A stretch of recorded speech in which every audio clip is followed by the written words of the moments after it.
Hello, नमस्ते और konnichiwa. तो कैसे हो मेरे एनिमे के चाहने वालों। आज इस टॉपिक पर हम लोग एक वीडियो लेकर आए हैं ना, उसका डिस्कशन तो आप लोग भी अपने दोस्तों के साथ बहुत ही एक्साइटमेंट से करते होगे। लेकिन जब मैं और दोसार इसके बारे में बात कर रहे थे तो हमने सोचा क्यों ना हम भी अपना पॉइंट ऑफ व्यू आप लोग के सामने रखें। तो आज की ये वीडियो होने वाली है उन कैरेक्टर्स की लिस्ट पर जो होकागे या शैडो होकागे बनने के लायक थे लेकिन किसी वजह से नहीं बन पाए।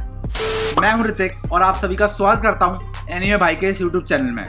स्पॉइलर वार्निंग दे दूं, अगर आप में से किसी ने भी नारुतो नहीं देखा है तो इस वीडियो में इससे आगे आपके लिए स्पॉयलर्स हो सकते हैं, तो अपनी जिम्मेदारी पर ही देखें। धन्यवाद। तो सबसे पहले बात करते हैं उन कैरेक्टर्स के बारे में जो होकागे बन सकते थे लेकिन किसी न किसी वजह के चलते वो नहीं बन पाए।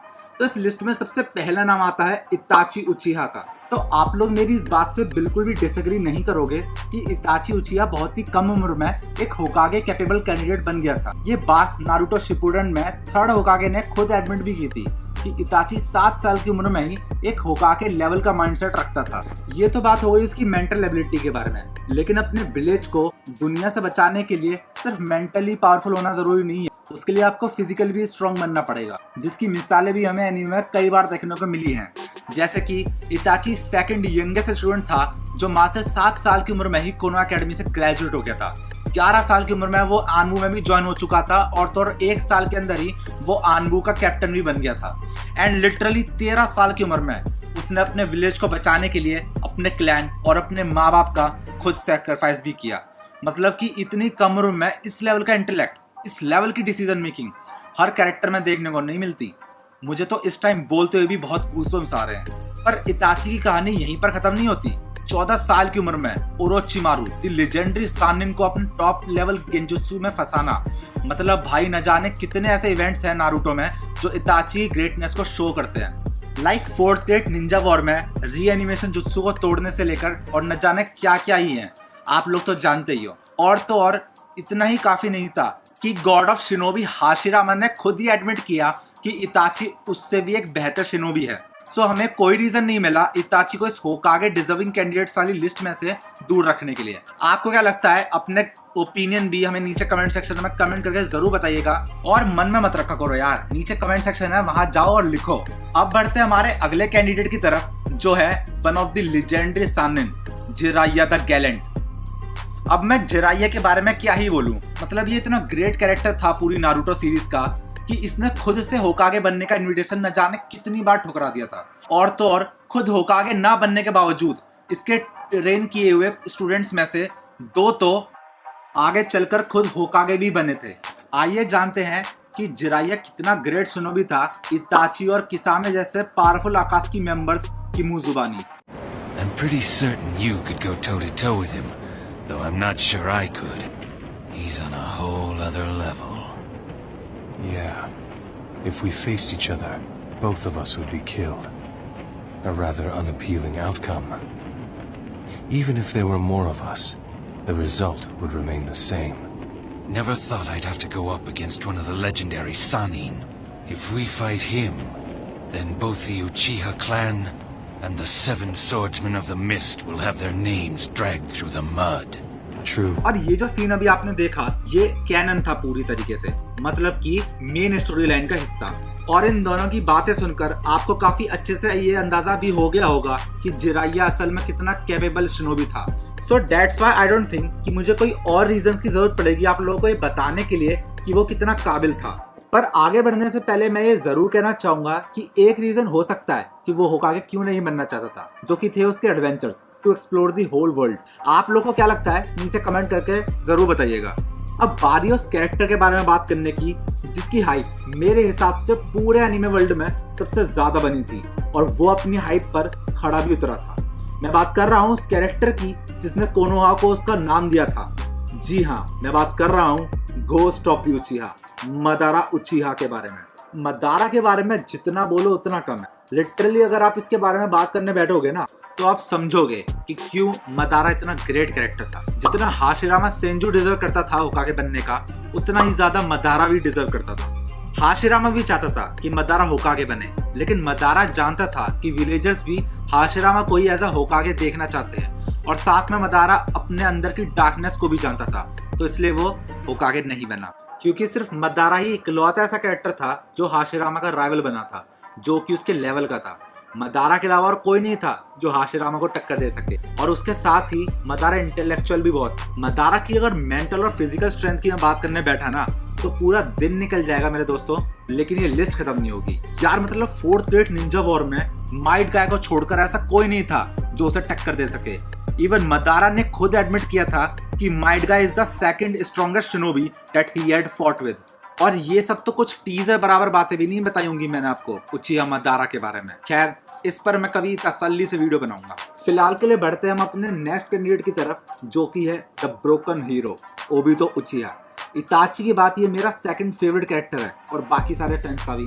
खैर, ओबितो होकागे बनना डिजर्व करता था, लेकिन उसकी लाइफ में कुछ ऐसे इंसिडेंट्स हुए जिनके चलते वो जिन लोगों की गाइडेंस में आया, बस वहीं से वो अपने होकागे बनने के सपने से दूर होता चला गया। लेकिन एंड में उसने अपने दिल की सुनी और नारुतो की हेल्प करी उसको होकागे बनने में, क्योंकि वो कहते हैं ना, जिनके खुद के सपने पूरे नहीं होते मेरे दोस्त, वो दूसरों के सपने पूरे करते हैं। वेल, ओबितो की मेंटल और फिजिकल स्ट्रेंथ की मैं अगर बात करूं तो वो मदारा की गाइडेंस के अंदर एज अ शिनोबी इतनी ड्रास्टिकली ग्रो हुआ कि उसने अपने टीनेज में ही कोनोहा विलेज को ऑलमोस्ट डिस्ट्रॉय कर दिया था। और हाशिरामा और मदारा के बाद ओबितो ही था जो वुड स्टाइल का बहुत ही अच्छे से इस्तेमाल कर पाता था। और फोर्थ ग्रेड निंजा वॉर में जब वो टेंटेल जिंचुरी की बना, ओहो, फिर तो भाई साहब न जाने कितने होकागे और कितने जिंचुरी के लग गए उसे हराने के लिए।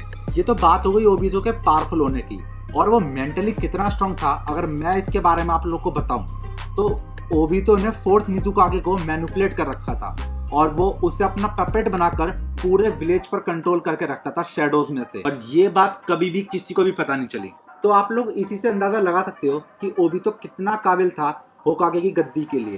खैर, इसी के साथ अब हम बढ़ते हैं अपनी अगली लिस्ट की तरफ, जो कि है शैडो होकागे की, जिसमें से सबसे पहला कैंडिडेट जो निकल के आ रहा है वो है नेजी hyuga। अगर आपको इसको एक ही वर्ड में डिस्क्राइब करना है ना तो वो वर्ड होगा डिसिप्लिन। नेजी अपने एज ग्रुप का इकलौता ऐसा शिनोबी था जो सिर्फ 15 साल की उम्र में ही जोनिन बन गया था, और उसकी ज्यादातर स्किल्स जो उसे मिशन कंप्लीट करने में मदद करती थी वो बिल्कुल परफेक्ट बैठेंगी एक शैडो होकागे के लिए। देखो दोस्तों, ये कोई ऑफिशियल रैंक तो नहीं थी नारुतो सीरीज में, पर एक तरह से डिवोटेड पोजीशन थी अपने विलेज की चिंता को लेकर। और जैसा कि हमने सीरीज में देख ही रखा था कि नेजी अपने फैमिली और अपने विलेज को लेकर कितना सीरियस रहता था, जिसके चलते वो एक बेहतरीन शैडो होकागे बनता। अगला जो कैरेक्टर शैडो होकागे के रूप में सूट करेगा वो है द लेजेंडरी सनिन ओरोचिमारू। ये नारुतो की क्लासिक सीरीज का द बेस्ट विलन था। ये पूरे नारुतो सीरीज में इकलौता ऐसा विलन था जो सबसे ज्यादा स्कैरी और क्रीपी हुआ करता था। और जैसा कि हम जानते ही हैं कि ओरोचिमारू अपने सीक्रेट इन्वेजन, सीक्रेट एक्सपेरिमेंट्स के चलते काफी फेमस था, और यही खूबी तो एक शैडो होकागे के लिए हमें चाहिए होती है। अगर बाय एनी चांस स्टोरी में ऐसा हो जाता है कि जिराइया होकागे बन जाता तो ओरोचिमारू से बेहतर शैडो होकागे हमें कहीं नहीं मिलता। इसकी स्किल्स इतनी तगड़ी हैं कि इसने फोर्थ काज़ेकागे को मार दिया था, और तो और वो काइंड ऑफ इमॉर्टल भी बन गया था। बाकी अगर हम इसकी इंटेलिजेंस की बात करें तो वो हर चीज के बारे में जानता था, हर एक शिनोबी से लेकर हर एक जुत्सु तक, क्योंकि वो एक शिनोबी होने के साथ साथ एक साइंटिस्ट भी था। ओरोचिमारू ने काफी कम स्टूडेंट्स को ट्रेन किया है, पर उनमें से 2 सबसे ज्यादा काबिल बने हैं, जिनमें से सबसे पहला है काबूतो, जिसने पूरे फोर्थ ग्रेट निंजा वॉर में रीएनिमेशन जुत्सु से सबकी हालत टाइट कर रखी थी, और दूसरा है करंट शैडो होकागे सासुके उचिहा। अगले जिस शिनोबी की मैं बात करने जा रहा हूँ उस पर सारे फैंस मरते हैं, चाहे वो लड़का हो चाहे वो लड़की, और तो और उसका चेहरा भी बहुत कम लोगों ने देखा है। आपने बिल्कुल सही पहचाना, मैं बात कर रहा हूँ 6th होकागे काकाशी हाताके की। आई नो कि काकाशी ऑलरेडी होकागे रह चुका है, लेकिन काकाशी जिस पोजीशन को बेस्ट सूट करता है ना, उसकी पर्सनैलिटी, नेचर और स्किल्स के चलते वो है शैडो होकागे की पोस्ट। इवन काकाशी ने भी एक्सेप्ट किया है कि उसका होकागे बनने में कोई इंटरेस्ट नहीं है, क्योंकि जिन हालातों में वो बड़ा हुआ है, जिस तरीके के मिशंस उसने कंप्लीट करे हैं, उससे अब वो होकागे की पोस्ट से ज्यादा शैडो होकागे की पोस्ट के लिए सूटेबल बन गया है। काकाशी की मेंटल और फिजिकल स्ट्रेंथ की अगर मैं बात करूं तो आप सब जानते ही होंगे कि काकाशी अपने तेज दिमाग और शारिंगन के चलते इतना ज्यादा फेमस हुआ था कि हर कोई उसे द कॉपी निंजा के नाम से जानने लग गया था। फिजिकल स्ट्रेंथ की बात करें तो काकाशी अकेला ऐसा शारिंगन यूजर था जिसने सबसे तेज सुसानो अवेकन कर लिया था। और मैं आप लोगों को ये बता दूं कि चाहे वो कोई भी हो, चाहे वो एक उचिहा भी क्यों ना हो, वो सुसानो को अवेकन नहीं कर सकता। सिर्फ कुछ गिने चुने पावरफुल लोग ही इसे कर पाते हैं। अगला जो ये शिनोबी है ना, ये इतना काबिल था कि ये तीनों लेजेंडरी सनिन को अकेला ही हरा सकता था। इसका खौफ हर विलेज में दूर दूर तक फैला हुआ था। हम में से बहुत ही कम लोग ऐसे होंगे जिन्होंने इसे शायद से ही याद रख रखा होगा, पर मुझे ये कैरेक्टर बहुत ही अच्छे से याद है। मैं बात कर रहा हूँ व्हाइट फैंग के नाम से मशहूर साकुमो हाताके के बारे में। ना तो इसे स्टोरी में सही स्क्रीन टाइम मिला और ना ही इसके बारे में किसी ने ज्यादा बात करी, लेकिन मैं दावे से ये कह सकता हूँ कि इस कैरेक्टर में बहुत ही ज्यादा पोटेंशियल था, पर न जाने क्यों इसे इसके फुल पोटेंशियल पर दिखाया ही नहीं गया। सिर्फ यही अकेला ऐसा शिनोबी था जो माइट गाय के अंदर का पोटेंशियल देख पाया था, और साकुमो का कहा सच भी हुआ, जो कि 4th ग्रेड निंजा वॉर में काकाशी ने खुद होते हुए देखा भी था। ये वीडियो खत्म करने से पहले मैं एक ऑनरेबल मेंशन करना चाहूंगा शैडो होकागे की पोस्ट को लेकर। शिसुई उचिहा ये इतना ज्यादा पोटेंशियल रखने वाला शिनोबी था, पर न जाने क्यों इसे भी इसके फुल पोटेंशियल पर दिखाया नहीं गया। इसे भी बहुत ही कम स्क्रीन टाइम मिला, और जितना भी मिला मेरे हिसाब से काफी नहीं था। शिसुई का मांगेको शारिंगन इतना पावरफुल था कि वो अपने एनिमीज को काफी किलोमीटर की दूरी से ही अपने गेंजुत्सु में डाल सकता था, और तो और ये इन्वेजन, डिटेक्टिवनेस और चीजों का पता लगाने में इतना माहिर था, जो कि इसे शैडो होकागे की पोस्ट के लिए बिल्कुल सूटेबल बनाता है। तो ये थी हमारी वीडियो। आप हमारी कौन सी बातों पर एग्री या डिसएग्री करते हैं हमें नीचे कमेंट करके जरूर बताना, और अगर आपको ये वीडियो पसंद आई हो तो इसे लाइक और शेयर भी कर देना यार। और हाँ, अगर आपको ये जानना है कि जापान या अदर कंट्रीज के प्रोडक्ट यहाँ दिल्ली में कहाँ खरीदे जा सकते हैं, तो उसके लिए ऊपर वाली वीडियो देखें, और रामेन कहाँ खा सकते हैं उसके लिए नीचे वाली। मैं आपसे जल्दी मिलूंगा, तब तक के लिए सायोनारा।